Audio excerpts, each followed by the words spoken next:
30% is going to fuel energy charge. You also find that the token amount is only 47%, actually less than half the amount that you're paying.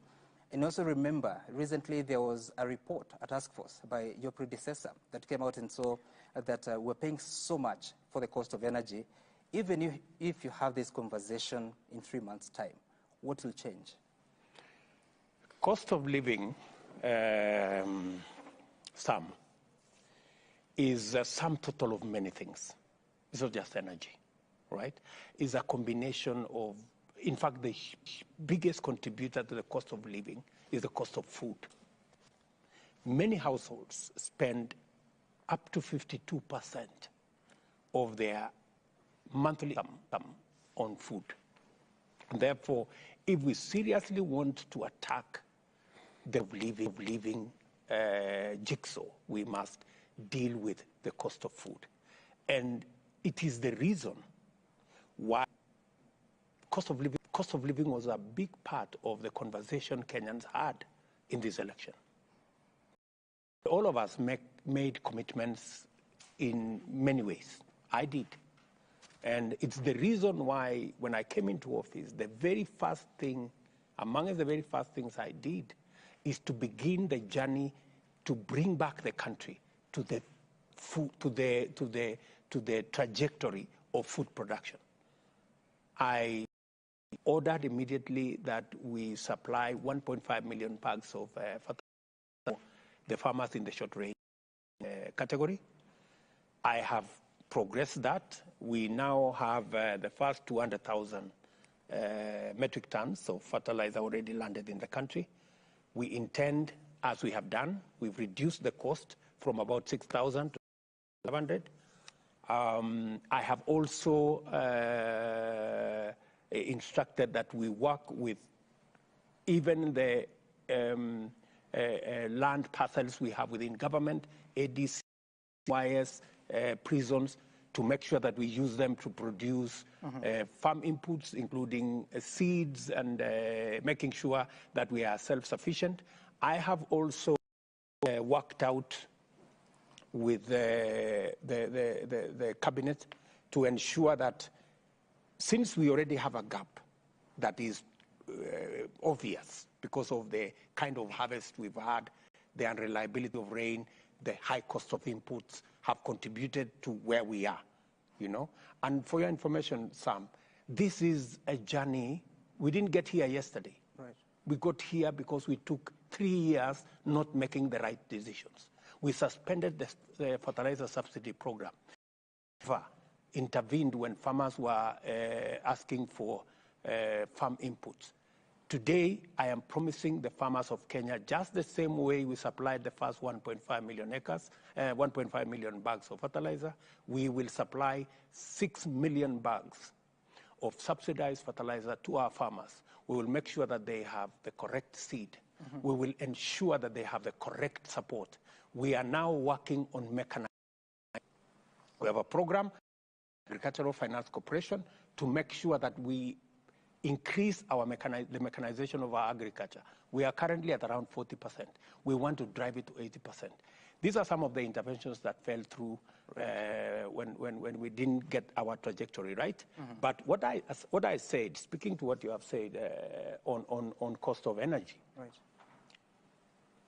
there was an attempt, you know, which was not well thought out, to try and introduce subsidies in that space, which failed miserably because we were spending 3 billion shillings every year to subsidize energy. There was no increase in consumption of electricity.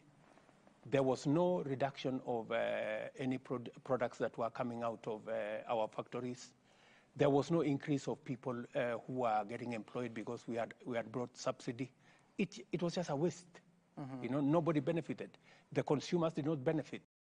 It ended up just lining the bottom line of a few companies and a few people. Right. So what I have insisted, and what government of Kenya is going to do, we are going to support production of food. We are going to interrogate the cost of energy, right?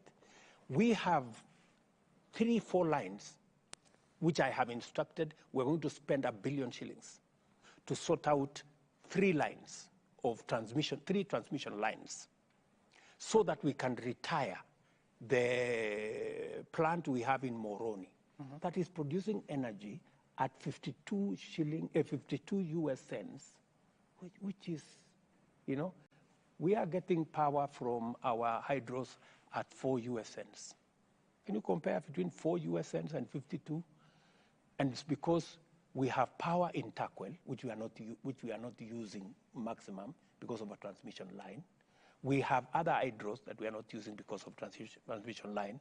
So I have already instructed that we complete those transmission lines within the next 10 months, so that we make sure that we bring down the cost of energy, because we will retire some of the thermal power that is causing this huge cost, right? So what do you do to the power purchase agreements and the independent power producers? Because according to the task force report, it was talking about the power cost for the financial year 2020, it was 87 billion shillings, which is 66% of the sales. They went ahead to say that, yes, the Kenyan was contributing about 72% of the power, but the resources that they were taking is about 48%. For the independent power producers, they are giving Kenya Power about 25% of power, but they're taking away about of the payments. So how do you deal with that, even as you go to the different transmission lines? Precisely. First, the turbine we are retiring in Moroni belongs to government. It's a Kenyan turbine. So that we will have no conversation. We will just retire that. Then we will have to have a candid discussion with our thermal energy producers. And for your information, we need them. The problem is, for the last 5 years, we haven't generated much of power. We have megawatts of capped geothermal energy, which I have instructed that we should move with speed to unlock that potential. Because much as we want to retire the thermal power, we have the challenge of the amount of supply of power during the peak hours. So we are juggling between making sure that we use what we have efficiently, we generate the much more efficient power sources, so that we can begin the journey to retire the thermal ones. But this requires a consistent, approach and consistent follow-up. And that's what I intend to do. All right. Your Excellency, going back to the cost of living, Kenya National Bureau of Statistics says inflation rate is now at 9.5, at least by November last year. When you come into office, the first thing you do is to remove subsidy on the likes of unga. The big question is, as you run the program on subsidizing the cost of production, is government saying it was unable to also run the program on subsidizing unga so much that you remove the pinch on Kenyans who are feeling the pain as they go to the supermarkets to buy unga? John, do you know how much those subsidies were costing us? It was costing us 16 billion shillings every year to subsidize fuel. It was costing us 3 billion shillings every year? Every month. Every month. It was costing us 8 billion shillings every month to subsidize unga. It was costing us 3 billion shillings to subsidize electricity, a total of 25, 26 billion shillings every month. The decision to subsidize unga, fuel, and electricity was not an economic decision. It was a political decision. It was meant to placate Kenyans to vote in a certain way. Unfortunately, Kenyans did not buy it because they did not feel it. They looked for this unga of 100 shillings, they did not find. They waited for the price of things to come down, it did not come down, right? Because it was a political decision. So, did you, John, expect me seriously to be elected president? And I know what is right, to continue to do what is wrong. What would that do? In a year, we were going to spend 300 billion shillings on subsidy that benefits nobody. you know, it would have been the most reckless thing to do. But just to respond to your issue of inflation, yes. In October, the inflation went actually not 9.5, it went to 9.6, right? But because of the interventions we have made, inflation is now at 9.1. It's on its way down because we are making the right decisions. It will not be sorted out in a week or two or 1 month. You know, we got ourselves here because of 3 years of making the wrong decisions. But I am promising the country that within the next 1 year, we will have pulled the country from here. We will have set ourselves on the trajectory of making sure that we never again buy unga at 240, you know. Thankfully, we have put the brakes on the continued increase of prices of unga and all the other food products. At least unga now is averaging around 190 shillings from 230. The price of cooking oil has come down. So we are beginning to see the journey to sanity. And it is my intention, not just to promote the production we are doing at the moment, but also to make sure that the gap that exists between what the farmers are producing and before the next harvest is that we're going to import maize and some foodstuffs, about 10 million bags between the month of February and June, to make sure that we keep the tabs on the prices of basic food commodities not going up. We are also working full steam. And you saw me yesterday in Galana.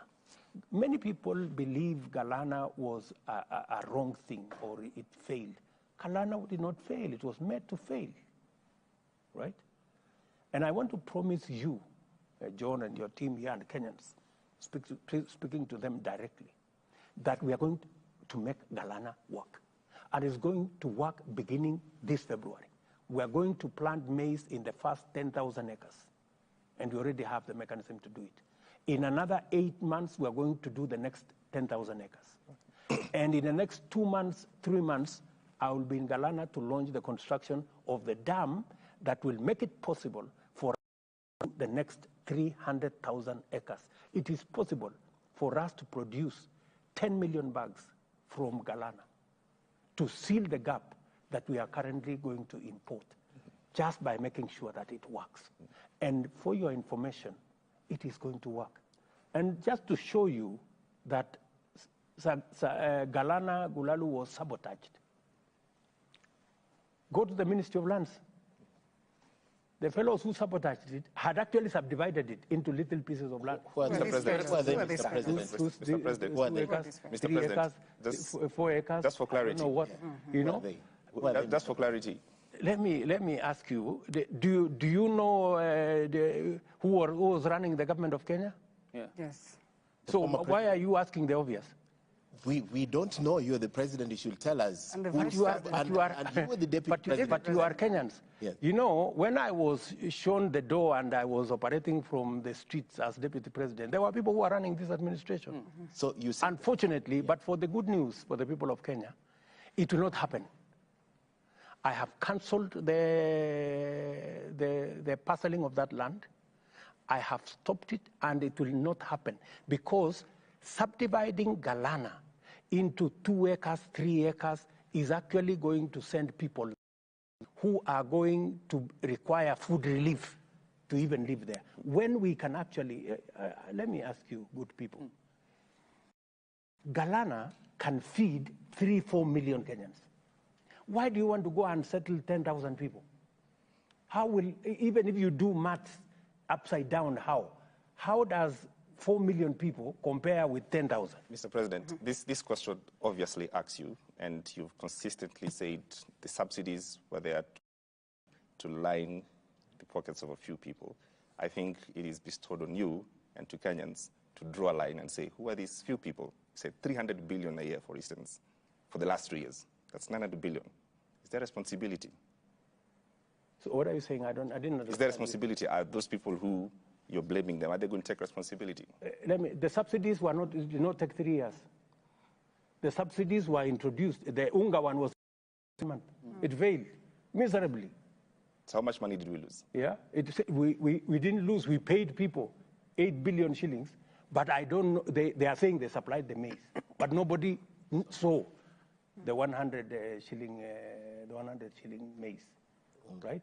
If you ask Kenya Power, they are supposed to have been paid 26 billion. I asked the MD of Kenya Power, so how much money were you paid? Apart from the money that Treasury gave, which is 4 billion shillings, and it was given in July. No other money was given to them. So what did Kenya Power do? It just went into debt. So you are financing a subsidy using debt. What kind of logic is that? Mr. President, that is injustice, that is impunity, that is corruption. What then will your government do to make sure that they get to the bottom of this? Or do we just let it go? Let me tell you, because nobody, like for example, the UNGA subsidy. When I came into office as audit, I think already 4 billion shillings had been paid. I said, before we pay the next 4 billion, we have to audit. So you're telling us you supplied this maize. Who to? Where was it supplied? That's number one. Number two, when I asked Kenya Power whether they were paid this 26 billion, nobody paid them. So what did they do? They didn't charge the customers, so they went into more debt. That's why today I have to look for money to get Kenya Power out of the mess that was that they were put in by subsidies.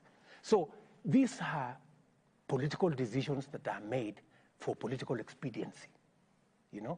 I am not here to make political decisions because we cannot get Kenya where we all want. We have to make some of the difficult decisions. Many people are wondering, why did I cancel the subsidies? It looks nice to talk about subsidies, but you have to interrogate. Is it correct? Popular. But is it right? It is not right. Mr. President, what do you tell a Kenyan who is watching you tonight, feeling the pinch of that pain, and knowing that there was subsidy before, and they cannot afford that unga now? What do you tell them? How long do they have to wait? My good friend, even with the subsidy, how many Kenyans got the 100 shilling unga? How many? Nothing really changed for millions of Kenyans. So it is not correct for you to say they were having subsidy help them to get anything. Subsidy helped a few people. It never helped the consumer. Right, but the cost of living, the most important thing that has happened is that I have stopped the hemorrhage of public funds. Yeah? We are not going to go into more debt. And let me tell you, good people, the one thing that I had to do, which was the most important thing to do, is to put the brakes tight for debt. And even what we had agreed, or what the former government had agreed with the World Bank, to borrow an extra 900 billion to cover the gap that existed in the budget. I have come, interrogated the 900 billion and said, please, good people, we are going to net off 300 billion. We are actually going to borrow 300 billion less because it is the right thing to do. We cannot continue to run our economy on the foundation of debt. We are going to bankrupt this country. What happens to the deficit? And that is why I have, you will see in the supplementary budget, we have cut down by 300 billion, the borrowing. And what have I done? I have started the trajectory to build our own revenue. Three things. Everybody is going to pay debt. It's going to pay tax, right? Starting with William Ruto. Everybody is going to pay tax. There will be no waiver for nobody. right? You saw people waiving, the taxes for their businesses, You buy this bank, you sell that bank, you waive taxes. It's not going to happen under my administration. Everybody's going to pay debt. And number three. Who did that, for the record? Number three, you go find out. Number three, we are installing a new tax system. Because at the moment, we've been collecting 60% of VAT, for example. Collectible VAT. Almost 40% we are not collecting because it goes here, it pilferages there, it goes this way. The system we are now installing is going to drive the collection of VAT to between 90 and 97%. A follow-up on that. That should be able to collect an extra 200 to 300 billion. In fact, the target I have given to KRA is that by June this year, we should be able to collect an extra 500 billion by June this year. How is that going to happen, Mr. President? Because when it comes to increasing the tax base and cutting spending on borrowing, then the country's business environment must be different. Something must change in the country's business environment. What are the administration's plans to improve the ease of doing business, which essentially will see a broadening of the country's tax base? Precisely, that's what I'm telling you, my good sister Linda. I am telling you, Michelle, sorry, Michelle. That's why I'm telling you, everybody first must pay tax. Yeah, let's begin there. This is not the animal farm, where some animals are more equal than others. This is Kenya. We are all equal. Everybody pays their portion of the tax. And number two, we are going to make sure that more people come into the space where they work with government to pay tax. What am I doing about it? We are going to digitize all government services in the next 6 months. Yeah, e-citizen, which we had started in, we had started, ran into headwinds, and nobody wanted to sort it out. I came in, I called the e-citizen guys. We have sorted out the e-citizen shenanigans, and in the next 6 months, every government service will be available online, digitally. And with it, every government service where tax is payable is going to be collectible online. I am not going to wait for anybody to say, okay, I will file a return at the end of the month. There will be nothing like that. We will be paying tax as we spend our money, or as we do our business. That way, I can be able to broaden the tax base. I can be able to seal the leakages in the whole system, and watch this space. I intend to collect an extra 1 trillion shillings in the next 24 months, and double our current collection by 2027, to make sure that we begin to drive the country from the cliff of debt back to sanity. And that's how we're going to take this forward.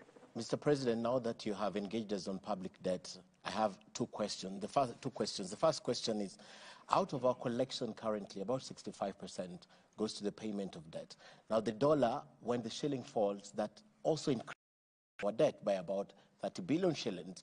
What is your plan to ensure you get us out of this public debt crisis? One bullet.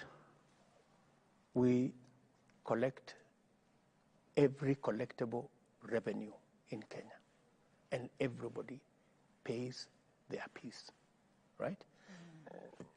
How will we sort this out? I have told you, I have given you because there is no miracle required. There is no magic required. It's just basic numbers. And it's not even difficult numbers of algorithm and what have you. It's just plus and minus, right? We are collecting 2 trillion. We are spending 1.4 trillion to pay debt. We're remaining with how much? 600 million, right? Our salaries alone is 700 billion Kenyan shillings. So we have to borrow money to give to the counties. We have to borrow money to do operation and maintenance. We have to borrow. It cannot work like that, my friend. So what do we have to do? Yes. we need to make our numbers add up. So first thing, we drive our revenue, to make sure that and cut down on our spending. So I am doing two things. I am cutting down on our spending. It was projected that our deficit would be 6.6. I have forced it to come to 5.8.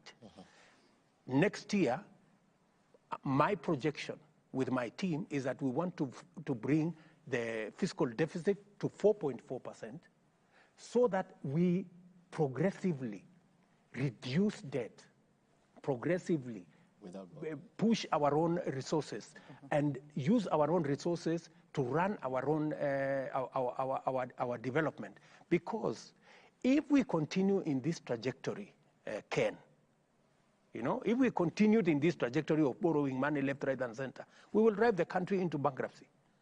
Your country, Mr. President, is classified by IMF as a high-risk, debt-distressed country, together with the countries like Ghana, Malawi, Zambia, and the rest. Now, I'll give you an example of just two countries. The GDP per capita for Ghana is $2,445.29 US. For Kenya, it's a little lower with about 400, which is about 2,006 US dollars. Now, my question is, Ghana has defaulted. Do you see your country, Kenya, defaulting? And if your country, I'll just give a context, if your country, Kenya, defaults, what will we do? Increasingly, your government has been seen to be facing the West more than the East. You'll have to go renegotiate with China. Now, if this happens, what is your plan? Because Ghana has defaulted, we are categorized in the same frame. First, Ken, you're telling me your country. So which is your country? I thought it was our country. You're in charge. I'm in charge, but it's our country. It is our country. Yes. So this country of ours, which you and me have equal stakes, right? We only have different jobs. Will not default. That one I want to give you. We are not in that position that we are going to default as a country. We will not. And the people of Kenya can be assured that our country will not default on our obligations. That is number one. And the reason why we will not default is because we have already applied brakes on any more borrowing. Our borrowing is going to be limited to only what we must borrow, right? Number two is because we are beginning the journey to grow our own savings and to grow our own revenues.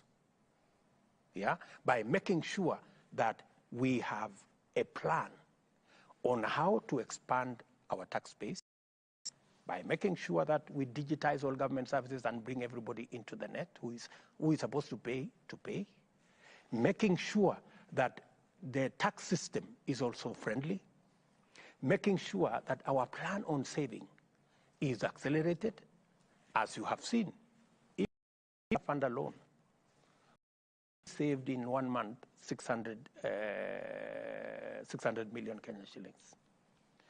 Once we scale up, you will see the kind of saving that we're going to do. Once we are finished with NSSF and all the other savings, and we are getting more Kenyans to do business, we will be in a position to expand our tax base.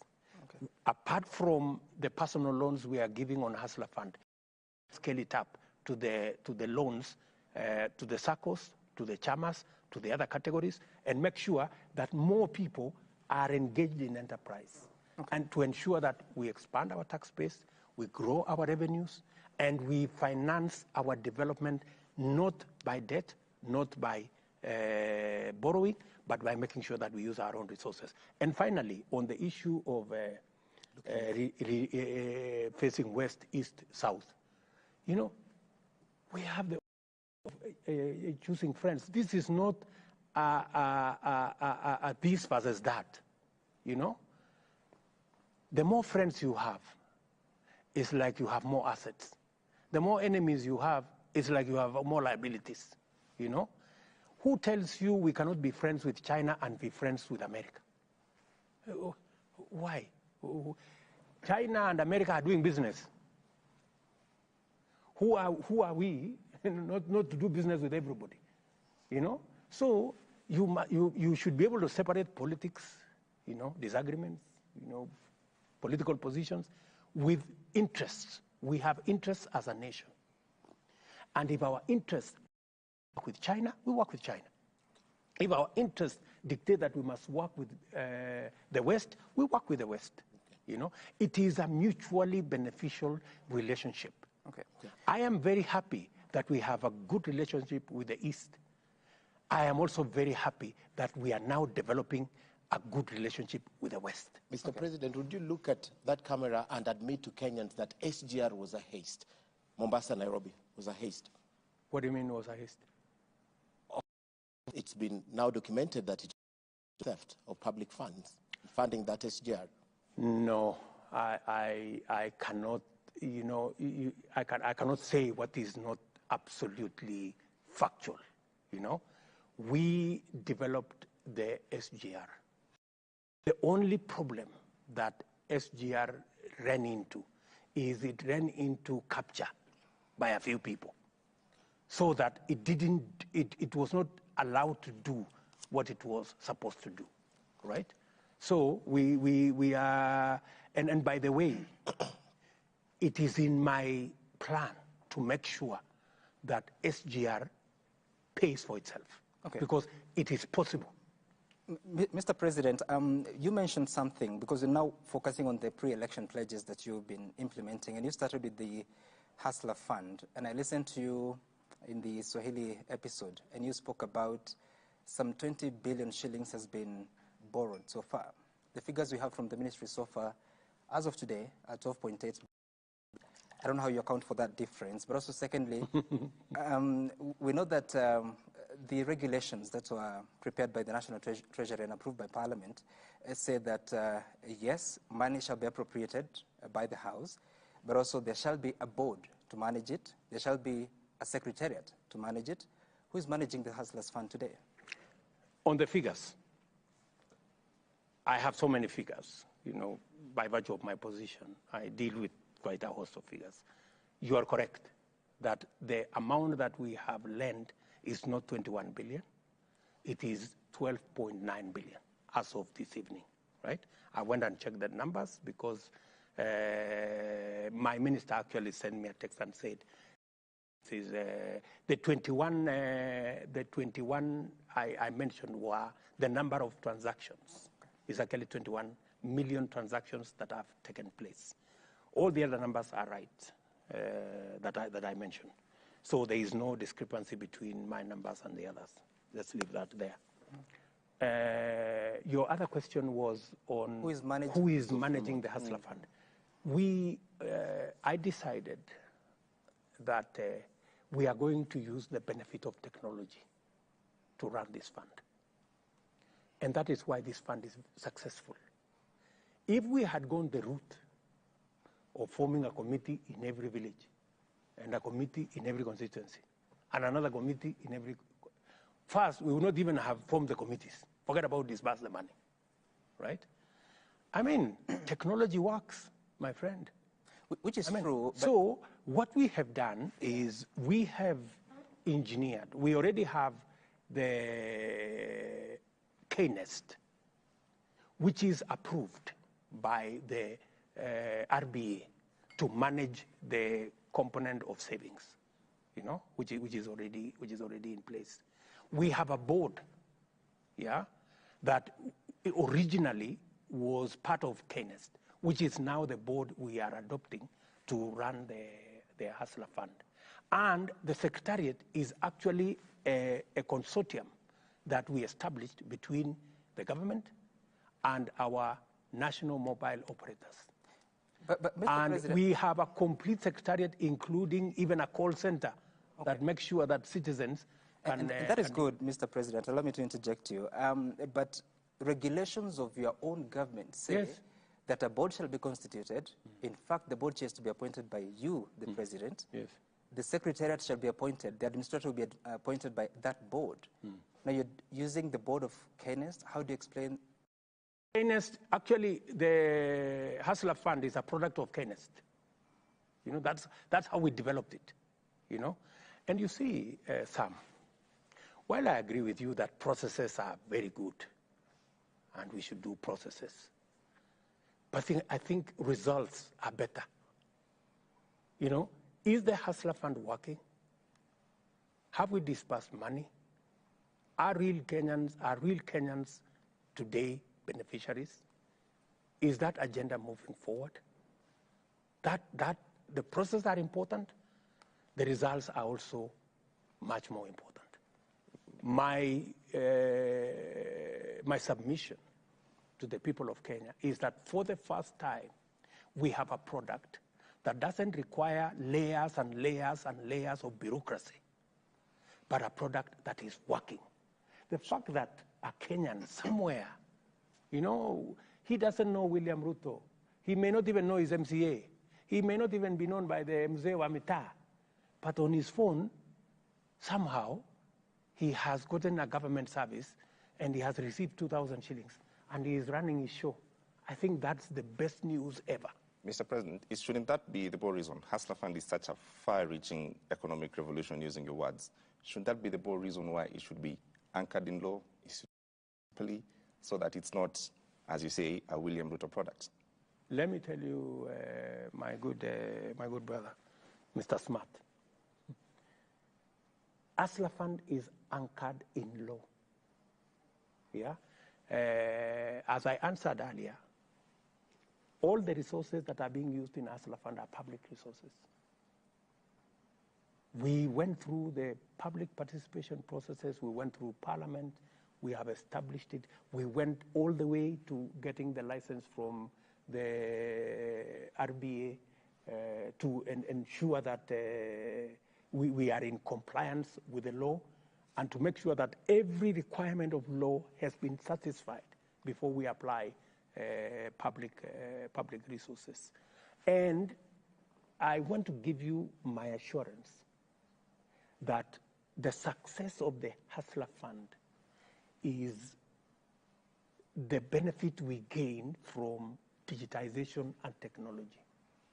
I was very impressed when our mobile operators were so patriotic that they were willing to be part of this product, even if it, to some extent, undermined some of their own products. But they saw the national good. They say, yes, we are making money here. But if we can have a government-sponsored program that reduces the interest rate from 300% to 8%, from 1% per day to 0.02% per day, let us support this program. But how inclusive is the program, Mr. President, with the digitization and technology? We're speaking of more than 40 million Kenyans. In the first week of the Hustler Fund, more than 50% of those who borrowed were from Nairobi County. How inclusive nationally is the Hustler Fund? For your information, your statistics are not right. You should look at the current spread of Hustler Fund. It is national. In fact, every county, the variation is actually it is only on population. The population of a county, the more the people who have borrowed. The smaller the population of a county, it is just commensurate.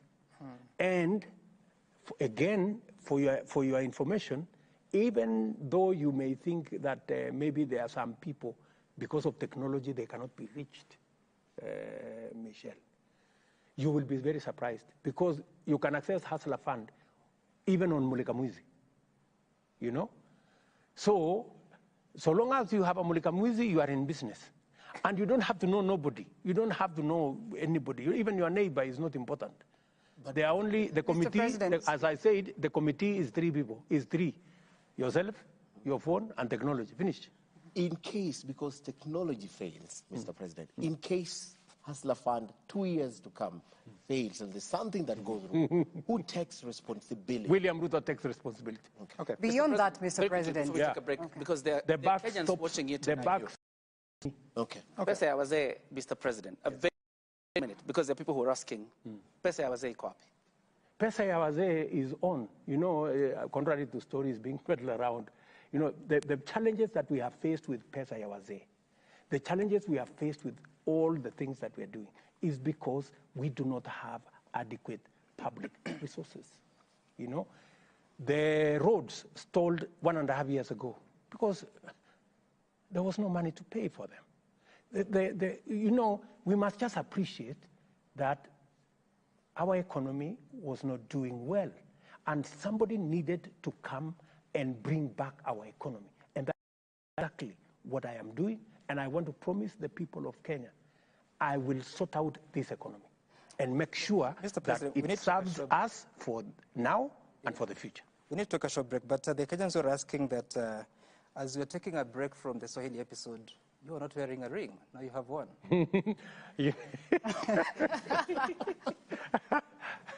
Sam, you are the only person who is also wearing a ring here. This one, it has no ring.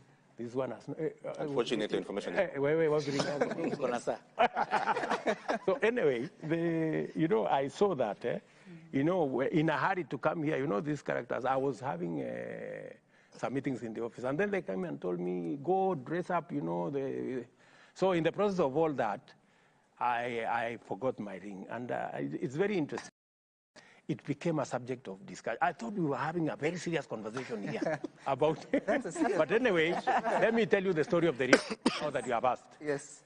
You know, when Rachel and I got married, we went to that fellow called Nagin Patni, I think is Yes. there up on River Road. So we bought rings there. So it was then 700 shillings. So of course it got tired along the way. So ikavunjika. So Rachel took so long to go and get a replacement. So when she got a replacement, A replacement for you? Yeah, of course, because she's very...